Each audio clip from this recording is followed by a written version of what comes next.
Assalamualaikum warahmatullahi wabarakatuh. Kenalkan, nama saya Febri Ramadan, nomor BP 2012-062, TKBN 2B. Di sini saya akan mempresentasikan tentang neraca energi. Neraca energi adalah cabang keilmuan yang mempelajari kesetimbangan energi dalam sebuah sistem. Neraca ini dibuat berdasarkan hukum pertama termodinamika. Hukum pertamanya menyatakan kekekalan energi, yaitu energi tidak bisa dibasmi atau dibuat, hanya bisa diubah bentuknya.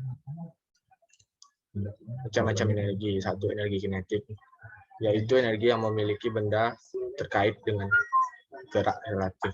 Rumusnya, energi kinetik sama dengan setengah kali M kali V kuadrat. Itu energi potensial. Energi potensial adalah energi yang berhubungan dengan posisi benda. Rumusnya, energi potensial sama dengan massa kali gravitasi kali tinggi. Dan energi potensial sehubungan dengan perubahan bentuk atau volume. Terusnya, energi potensial sama dengan P kali V. Energi dalam atau internal adalah energi yang memiliki molekul selama bertranslasi, rotasi, vibrasi, tarik-menarik, dan tolak-menolong. Entalpi, yaitu besaran yang dituliskan secara matematis sebagai U ditambah PV, dan merupakan bentuk energi dalam flow system. Energi panas, yaitu energi yang mengalir dari satu objek bersuhu tinggi ke objek bersuhu rendah. Selanjutnya itu energi kerja atau work, yaitu energi di mana sistem kerja karena aliran fluida. Energi kerja yaitu energi di mana kerja oleh sistem kerja karena aliran fluida kerja yang hilang karena gesekan atau friksi. Termokimia, selanjutnya termokimia adalah ilmu yang mempelajari reaksi kimia dan perubahan energi yang terlibat. Dalam mempelajari termokimia, diperlukan definisi sistem dan lingkungan. Sistem adalah segala sesuatu yang menjadi fokus perhatian, sedangkan lingkungan adalah segala sesuatu selain sistem. Selanjutnya, panas pembentukan. Perubahan entalpi pembentukan standar atau pembentukan panas standar dari sebuah senyawa adalah besarnya perubahan entalpi dari 1 mol senyawa dari elemen-elemennya dalam keadaan standar. Lambangnya adalah delta H F0 atau delta F0.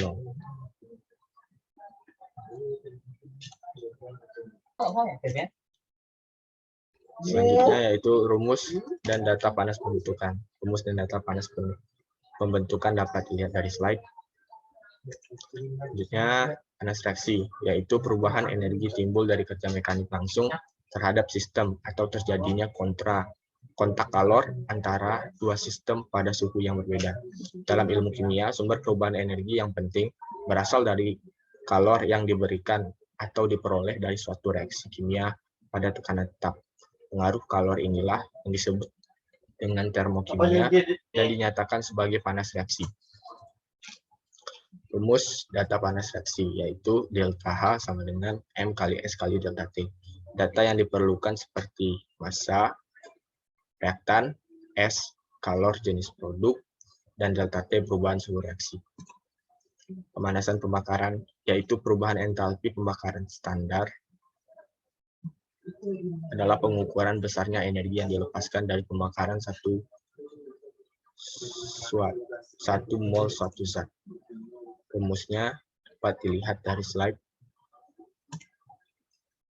Selanjutnya keadaan standar, ialah keadaan dari suatu material, zat campuran atau larutan murni yang merupakan titik referensi yang digunakan untuk menghitung sifatnya dalam kondisi yang berbeda. Dalam hukum termodinamika, keadaan referensi untuk berbagai sifat termodinamika material seperti entalpi, entropi, energi bebas Gibbs, dan untuk banyak standar material lainnya. Selanjutnya, panas sensibel.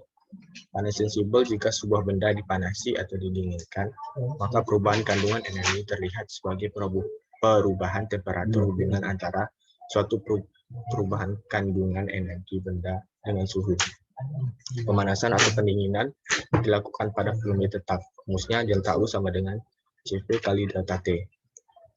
Untuk pemanasan atau pendinginan dilakukan pada tekanan tetap, rumusnya yaitu delta H sama dengan CV kali delta T.